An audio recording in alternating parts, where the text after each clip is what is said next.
Hi everyone, welcome back to my new video. हम पढ़ रहे हैं फिनेंशियल अकाउंटिंग, जिसमें हमने अकाउंटिंग के बारे में प्रीवियस वीडियो में कवर कर लिया है।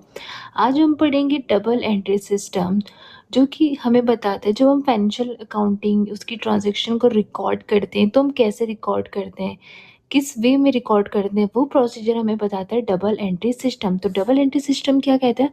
Double entry accounting is a bookkeeping method where every financial transactions is recorded twice in at least two account। ठीक है, जिसमें डबल एंट्री सिस्टम हमें क्या बता, अकाउंटिंग होती है वो किससे स्टार्ट होती है? बुककीपिंग। तो जो हमारा डबल एंट्री सिस्टम आता है वो किसके अंडर पे आते हैं? बुककीपिंग। बुकिंग को करने से पहले हम सबसे पहले कौन सी प्रोसेस को करते हैं? बुककीपिंग। तो बुककीपिंग हमें बताता है कि एवरी ट्रांजेक्शन्स के, फाइनेंशियल ट्रांजेक्शन के दो एस्पेक्ट्स होते हैं, that is debit and credit. तो हमारी जो भी ट्रांजैक्शन रिकॉर्ड करते हैं तो उसमें कुछ हमारे डेबिट में आता है, कुछ हमारे क्रेडिट में आता है। और डेबिट क्रेडिट के रूल्स हमने पढ़े थे कि हमारे कौन से रूल्स में आते हैं। ठीक है, हमारे जो ट्रेडिशनल रूल्स होते हैं वो गोल्डन रूल्स बताते हैं कि कौन चीज़ें डेबिट होती है और कौन सी चीज़ें हमारे क्रेडिट होते हैं। कुछ हमारे मॉडर्न रूल्स हैं जिसमें 5 टाइप्स के हमारे अकाउंट हैं, उनको हम आगे जाके पढ़ेंगे। तो अभी हम इसमें देखेंगे जो हम डबल एंट्री सिस्टम करते हैं। डबल एंट्री सिस्टम का बोलने का मतलब है कि एटलीस्ट आपकी दो अकाउंट तो इफ़ेक्ट होने चाहिए। जब भी आपकी ट्रांजैक्शन हो तो उसमें एटलीस्ट दो टू ट्रांजैक्शन आपकी, दो अकाउंट आपके इफ़ेक्ट हो रहे हैं। ठीक है, and it shows a money flowing of your business in and out. ठीक है, डबल एंट्री सिस्टम बताता है कि आपकी बिजनेस में जो मनी फ्लो है वो कितना इन हो रहा है, कितना आउट हो रहा है। ठीक है, इनफ्लोज कितना हो रहा है कैश का, कितना आउटफ्लोज हो रहा है कैश का, तो वो कौन बताता है हमें? Double entry system. The two account is debit and credit. The total of debit will always equal the total credit and the accounting is will always stay in balance। ठीक है, जब भी हम डबल एंट्री सिस्टम देखते हैं तो वो बताता है कि जो हमारा बैलेंस होता है डेबिट का टोटल और क्रेडिट का टोटल वो हमेशा इक्वल होता है। जिस जो हमारे स्टे करते हैं किसमें? इक्वेशंस में, अकाउंटिंग इक्वेशन में। जो हमारी अकाउंटिंग इक्वेशन को क्या करते हैं? बैलेंस करते हैं। तो assets equal to liability plus owners equity, that is debit equals to credit. Assets हमारे डेबिट में होते हैं, लाइबिलिटी प्लस ओनर इक्विटी हमारे किस में होते हैं? क्रेडिट में। तो ये डेबिट एंड क्रेडिट को क्या करते हैं? इक्वल शो कराते हैं। अब हमारे जो बेसिस ऑफ अकाउंटिंग होते हैं ना, अकाउंटिंग को करने के कितने बेसिस होते हैं? तो हमारे पास वैसे मेनली टू टाइप्स होते हैं, cash basis and accrual basis. लेकिन एक और होता है हमारे पास हाइब्रिड बेसिस, जो कि इतना यूज़ नहीं होता है। तो जो हमारा कैश बेसिस होता है, revenue is recognise and record in book of account only when cash is actually receive in the business goods. ठीक है, कैश बेसिस हमें बताता है कि हमें सिर्फ कब अपनी ट्रांजेक्शन रिकॉर्ड करना है, जब हमें क्या, और उस ट्रांजेक्शन हमें क्या, कैश हमें रिसीव होता है। जब तक हमें कैश रिसीव नहीं हो जाता है हम उस ट्रांजेक्शन को रिकॉर्ड नहीं करते हैं कैश बेसिस में। Goods for small business. ठीक है, कैश बेसिस हमेशा छोटे बिजनेस के लिए होता है। ठीक है, ये बड़े बिजनेस में कैश बेसिस नहीं चलता है।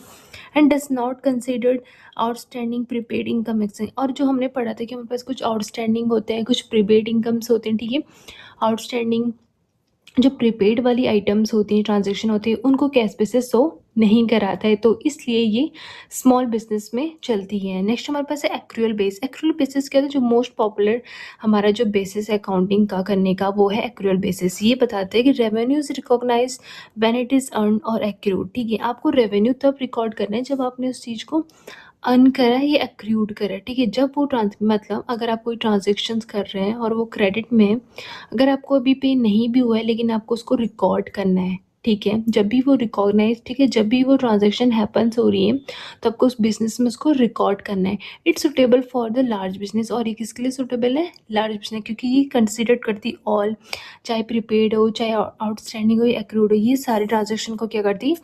कंसीडर करती है। नेक्स्ट हमारे पास है हाइब्रिड बेसिस। ये सबसे कम यूज़ होने वाला बेसिस है। Revenue receipts are recorded on cash basis. इसमें क्या होता है, जो रेवेन्यू, ये दोनों हाइब्रिड का मतलब होता है कैश बेसिस एक्रूअल बेसिस का मिक्स बना हुआ बेसिस है। क्या होता है इसमें? रेवेन्यू, इसमें होता है कि जो हमारा रेवेन्यू एंड एसेट्स होते हैं उसको रिकॉर्ड करते हैं हम कैश बेसिस में, और जो हमारे एक्सपेंस और लाइबिलिटीज़ है उनको हम रिकॉर्ड कर रहे हैं एक्रूअल बेसिस में। तो ये हमारे पास 3 टाइप के बेसिस थे।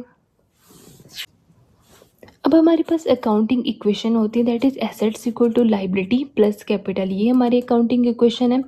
अब इसमें कुछ क्वेश्चंस आपको ऐसे बन सकते हैं कि when we calculate opening capital. तो ये बहुत इजी और इम्पॉर्टेंट क्वेश्चन है जो आपको पता होना है। जब भी हम ओपनिंग कैपिटल को कैलकुलेट करते हैं क्वेश्चंस में, ठीक है। ओपनिंग कैपिटल को कैलकुलेट कर रहे हैं तो हम किससे कर रहे होंगे, क्लोजिंग कैपिटल हमें दी गई होगी, तो जब हम क्लोजिंग कैपिटल यानी हम उल्टा कर रहे हैं, ओपनिंग किधर होगा, क्लोजिंग इधर। अगर हम क्लोजिंग से ऊपर की तरफ जा रहे हैं ओपनिंग के लिए तो हम हर चीज़ को क्या करेंगे, उल्टा करेंगे, ठीक है। जो हमारी मैंने पहले ही बताया था closing capital minus fresh capital. अब हमारी जो फ्रेश कैपिटल या एडिशनल कैपिटल है उसे हम हमेशा ऐड करते हैं ओपनिंग कैपिटल से, लेकिन हम क्या करें, उल्टा जा रहे हैं। ओपनिंग से क्या, क्लोजिंग से क्या जा रहे हैं, ओपनिंग की तरफ जा रहे हैं, तो उसमें जो चीज़ें हमारी प्लस होती है उन्हें हमें माइनस करना होता है, जो माइनस होती है हमें प्लस करना है। जैसे फ्रेश कैपिटल को हमने प्लस करना था लेकिन यहाँ पे हम माइनस करेंगे। ड्राइंग्स हमारी लेस होती हैं लेकिन इसे हम प्लस करेंगे, माइनस करेंगे हम प्रॉफिट को, तो हमारी क्या आएगी, ओपनिंग कैपिटल। ऐसे ही हमारे पास बन सकता है कि when we calculate closing capital. अब हम क्या कर रहे हैं, यानी हम क्या चाह रहे हैं, ओपनिंग कैपिटल से हम क्लोजिंग कैपिटल की ओर चल रहे हैं, तो क्या है, ओपनिंग कैपिटल प्लस हमारी फ्रेश या एडिशनल कैपिटल को हम ऐड करते हैं, माइनस करते हैं ड्राइंग के, और प्रॉफिट को हम क्या करते हैं, ऐड करते हैं। तो ये हमारा कैलकुलेट करने के लिए ओपनिंग कैपिटल क्लोजिंग कैपिटल हमारी बहुत बारी क्वेश्चंस में भी आती है, और आप जब भी एमसीक्यूज या कुछ अदर क्वेश्चंस करते हैं अकाउंटिंग के तो आपको ओपनिंग कैपिटल क्लोजिंग कैपिटल निकालनी आनी चाहिए। नेक्स्ट हमारे पास है, अगर Gokul purchase furniture for cash 20,000, the effect of transaction. अब इसकी कुछ इफेक्ट है ट्रांजेक्शन को कि क्या क्या इफेक्ट करते हैं। जैसे गोकुल ने परचेज किया फर्नीचर को, अब वो फर्नीचर को परचेज कर रहा है और किस में कर रहा है, कैश में कर रहा है 20,000, तो कौन सी चीज़ हमारी इफेक्ट हो रही है।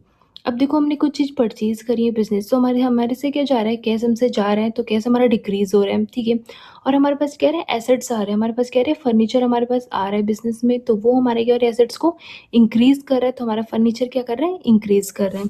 नेक्स्ट हमारे पास है, Ramlal started business with 90,000 as capital, the effect of the transaction would be. Same अगर रामलाल ने स्टार्ट करे बिजनेस को और 90,000 उसने एज अ कैपिटल क्या करे, बिजनेस में लगाया, the effect of the transaction would भी, तो क्या इफेक्ट होगा, तो क्या होगा, ये हमारे बिजनेस की कैपिटल अगर उसने लगाई है तो हमारे बिजनेस का एसेट्स इंक्रीज कर रहे हैं, ठीक है, और एज वेल उसकी कैपिटल को भी क्या कर रहे हैं, इंक्रीज कर रहे हैं, तो दोनों चीज़ें क्या हो रही है, इंक्रीज हो रही है, उसकी कैपिटल इंक्रीज हो रही है और एसेट्स भी कंपनी का क्या हो रहा है, इंक्रीज हो रहा है। एक हमारे पास आता है ओनर्स इक्विटी है, तो ओनर्स इक्विटी हमारा आता है, इसमें हमारी दो चीज़ें ऐड होती हैं ओनर्स इक्विटी में। एक तो होती है कैपिटल, जो बिजनेस ओनर ने यानी जो शेयर होल्डर ने अपनी कैपिटल लगाई है, तो वो उसकी क्या होगी, एक तो ओनर्स की इक्विटी है। दूसरा क्या, उसने जो कम बिजनेस में जो चीज़ें क्या करी, जो प्रॉफिट कमाया है यानी रिटेन अर्निंग, जिसने प्रॉफिट कमाया है, प्रॉफिट से उसका जो अर्निंग हुई है, रिटेन अर्निंग, तो वो दोनों चीज़ ऐड होकर क्या बनती है, हमारी owners equity. So I hope आपको आज डबल एंट्री सिस्टम समझ आएगा।